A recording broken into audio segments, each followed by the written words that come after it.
I do believe one of the reasons why they were unable to settle this and decided to head straight to court is that Michael doesn't want any form of compensation.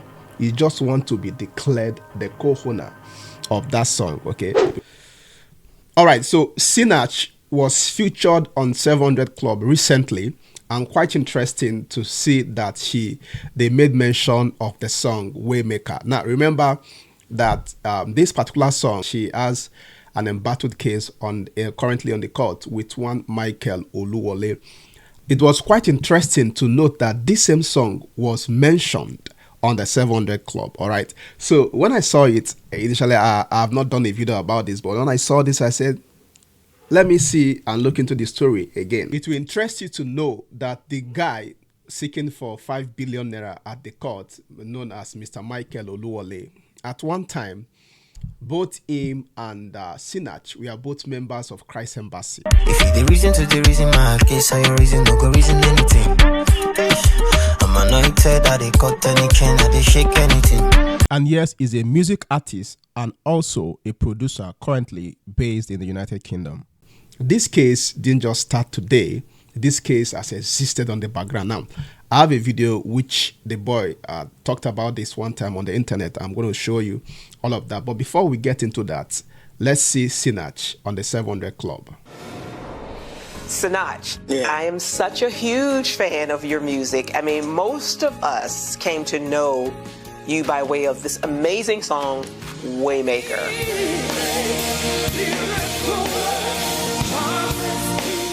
Can you talk about the success of that song? I mean, it's blessing people even right now. Sometimes God puts a word in your heart that is not only for you, but for the whole world. And that's what happened with Waymaker song. He put a word in my heart, assuring me of who he is and what he's able to do and what he's doing in my life. And he said, I'm still your Waymaker. I'm a promise. I keep my promises. Every word I've spoken concerning you is yea and amen. According to this woman on the 700 Club, most of them got to know Sinach by a song Waymaker. Interestingly, one of the arguments the legal team of Sinach are bringing forth is that Sinach had already gotten global recognition before she released that song Waymaker. Now we're going to get into all of that. Okay, one of the questions people are asking is that this Michael Oluwole, who claimed to be the producer and the sound and the studio engineer of this song, asking the court to announce him or to declare him as a co-owner of that song. Why is it that he's coming up now to make claim to being the co-owner of this song? Is he just being an opportunist? And also considering the fact that Sinach actually paid this young man in full. Now, there is this video I dug up that he had an interview some time ago, and he has something to say about what led him to desire to pursue this case. Let's listen to it. For a long time now, since Waymaker dropped, she has refused to give me my publishing. So at first, I did not want to say anything. I was going to wait to see if she was going to do the right thing. You have an agreement with her? No. There was no agreement. It was just basically the way we will produce. Because if you don't have an agreement with her, yeah, then comes your word against. Okay, so I understand what the law says regarding publishing. So in the case where there is no agreement, and there is no signed agreement where I have to sign to say that I relinquish all my intellectual property to this person, in the eyes of the law, a record that is made between a producer and an artist remains the intellectual property of both of them. That's what the law says. Yes. So I thought that, oh, since you people did not sign, then it's gone. Until my lawyer sent me the law and said, look, this is what the law says, that you cannot, you will have to sign it away. That was when my eyes got cleared, like, whoa. She paid me for the studio session, but not for the intellectual property. She did not pay me for that. So myself and Sinach have a long history of work. It's been on and off. The first time that we got to work, it was years ago. She heard something that I did and she called me and we started working. And if you know the song, I Know Who I Am, I Know Who I Am, I Know Who Goes, yeah. So I was the person who started the song. I started the song and something happened. So she was to travel to SA to do the live performance because I'm also a piano player and music director as well. So she had asked that I go with her to SA and then to perform and all that stuff. So I was like, cool. Like she said it was going to be 2 weeks. And I said, okay, man, no problem. I'll do it. And she was like, how much? And I remember then I was like, okay, I don't want to spoil what we're doing. So I said, just give me 80K. I'll follow you to SA for 2 weeks. And she was like, no, it's too much. It's too much. I was shocked. Like, it's too much. 80K to be with you in SA for 2 weeks. Leave everything I'm doing back home. And she said she was going to pay 30K. I was like, nah, come on. To go with you all the way to South Africa for 2 weeks. And you pay for 2 weeks in South Africa? Sir? Are they paying her 80K for 2 weeks in South Africa? I don't understand. So she was like, yeah, like, it's too expensive. I was like, 30,000 now, that's not fair. So I didn't take it. So we had the, and then she went to SA, the live version of that song came out and the song was everywhere. So she was seem like, yeah, I gave you credit for first production. I didn't care.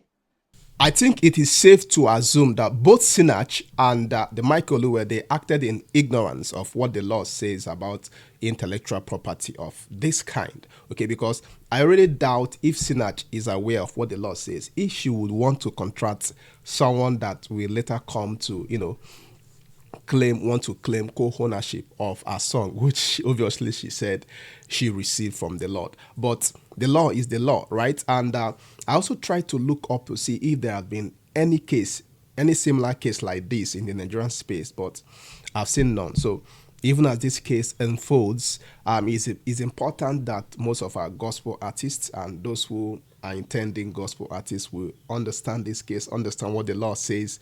So before you go into the studio to perform your music, to get a producer to do whatever he wants to do for you, you should be fully aware of what the law said and ensure you write down every agreement. Let everybody know what belongs to who and what belongs not to who in the music production. But again, what exactly is the argument that the legal team of Sinach are presenting in order to deny Michael of the claim of the co-ownership? Recall that Sinach Waymaker has garnered international acclaim, becoming the first Nigerian gospel song to surpass 100 million views on YouTube in March 2019. It has won multiple awards, including the GMA Dove Award for Song of the Year, and has been translated into over 50 languages. The song has been covered by over 60 Christian artists, including Michael W. Smith and Bethel Music. Through his counsel, Justin Ige of Creative Legal, Michael Oluwole disclosed that he worked as a studio engineer on Waymaker recording, mixing, and mastering the song. He also asserts that he created and performed several instrumental accompaniment, including piano, strings, and synthesizers, without the transfer of his performance rights. He also alleged that the defendant, Sinach, released Waymaker commercially in December 2015, incorporating his instrumental contributions without compensation or agreement. He further claimed that Sinach had been granted licenses for the song without sharing the proceeds, describing her conduct as deliberate and oppressive. In regards to the alleged claims, Michael Oluwole is now seeking an order mandating that in the absence of a written agreement between him and Sinach, all fees accruing from licenses or assignment of copyright in Waymaker should be divided equitably between them as co-owners. He also requests the court to determine an equitable division of fees as either an equal share or another division the court deems appropriate, compel the defendant to disclose all licenses and copyright assignment related to Waymaker, account for all accrued fees, and pay the plaintiff his due share. Declare that the defendant failed in her statutory obligation to conclude written agreement with the plaintiff for his contributions to the sound recording. Affirm that the plaintiff's performance rights were infringed upon. Issue a perpetual injunction restraining the defendant from further reproduction, distribution, or public performance of Waymaker or any adaptations thereof. Meanwhile, in response to the allegations, the defendant Sinach, through her counsel Emeka Etiaba San of Etiaba Chambers, denies the plaintiff's claims. She argues that she had already achieved global recognition before Waymaker and asserts sole authorship of the song, which she says was composed, arranged, and performed in collaboration with other artists including Wabude Chude Arinze before the plaintiff's involvement. Sinach maintains that the plaintiff's role was limited to mixing the master recording, a service for which he was paid. She denies any obligation to enter into a written agreement with him and insists he is not entitled to performance, copyright, or publishing rights. In 2020, Waymaker was among the most played songs in U.S. churches and served as an anthem during a Minneapolis protest march honoring George Floyd. The court's ruling on this case could set a significant precedent for intellectual property dispute in the Nigerian music industry. All right, so the argument which the legal team of Sinach are bringing forth,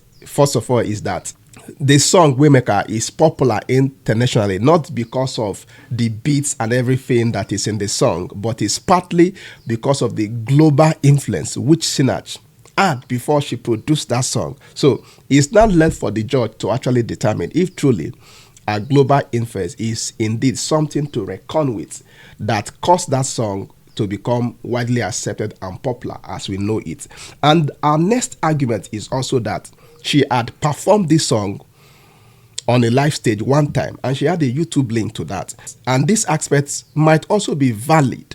However, it's not left for the team of Michael to prove that whatsoever she did at that live performance is different from what him, being the studio engineer, contributed. Okay, so if he's able to show the court that, look, what I contributed is totally different, it's not an adaptation of what is existing or the YouTube link that Sinach is presenting, then maybe he might have a case. What you are expecting from her, how much do you think she'll give you that will be all right?